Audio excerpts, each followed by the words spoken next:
تو انہوں نے معاذ بن جبل رضی اللہ تعالیٰ نے خطبہ ارشاد فرمایا، اور اس خطبے کے اندر ایک عجیب جو ہے نا علم کے بارے میں فضیلت کا خوبصورت بیان فرمایا. اس کو سنیے اور دل کے کانوں سے سنیے. اللہ اکبر. فرماتے ہیں کہ علم حاصل کرو اس لیے کہ جو بندہ اللہ کے لیے علم کو سیکھتا ہے وہ اس کے لیے خشیت ہوتی ہے، اور علم کا طلب کرنا عبادت ہے. اس کا تکرار کرنا، اس کو بار بار پڑھنا سمجھنا اللہ کے نزدیک تسبیح پڑھنے کی مانند ہے، اور مسائل پر ایک دوسرے سے بات چیت کرنا جہاد کی مانند ہے.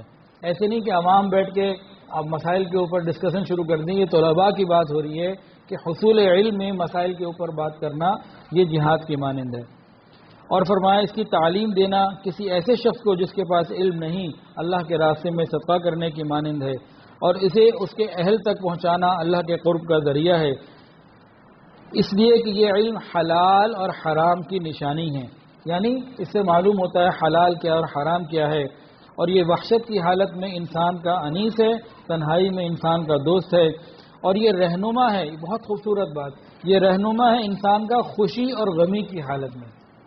اللہ خوشی دے تو ہمیں کیا کرنا چاہیے، کوئی غم کا معاملہ ہو تو ہمیں کیا کرنا چاہیے.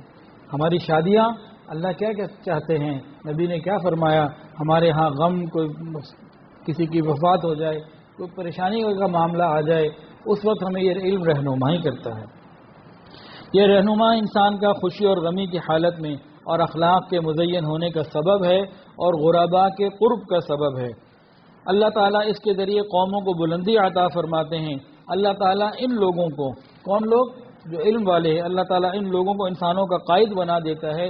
ان کی اقتداء کی جاتی ہے، ان کو اچھے اخلاق میں امام بنا دیا جاتا ہے، پھر ان کی اتباع کی جاتی ہے، اور ان کی رائے کے اوپر بات آ کے مکمل ہوتی ہے.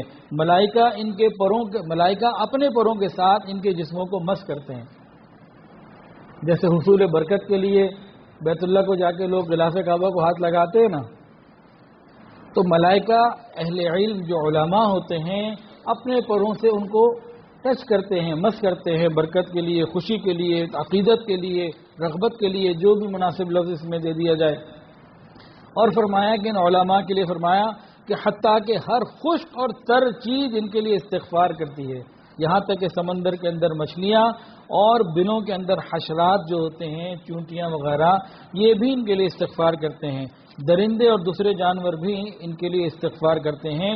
آسمان کے ستارے بھی ان کے لیے استغفار کرتے ہیں.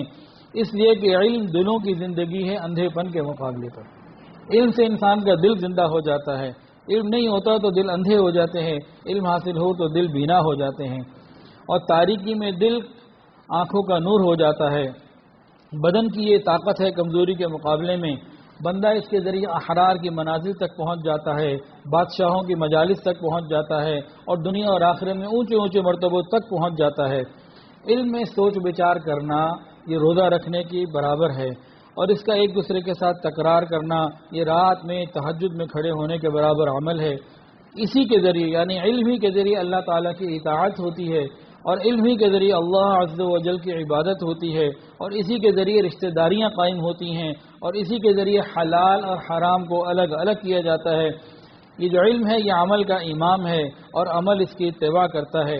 جو سعید لوگ ہوتے ہیں ان کو علم عطا کیا جاتا ہے، اور جو بدبخت لوگ ہوتے ہیں ان کو یہ دین کا علم عطا نہیں کیا جاتا.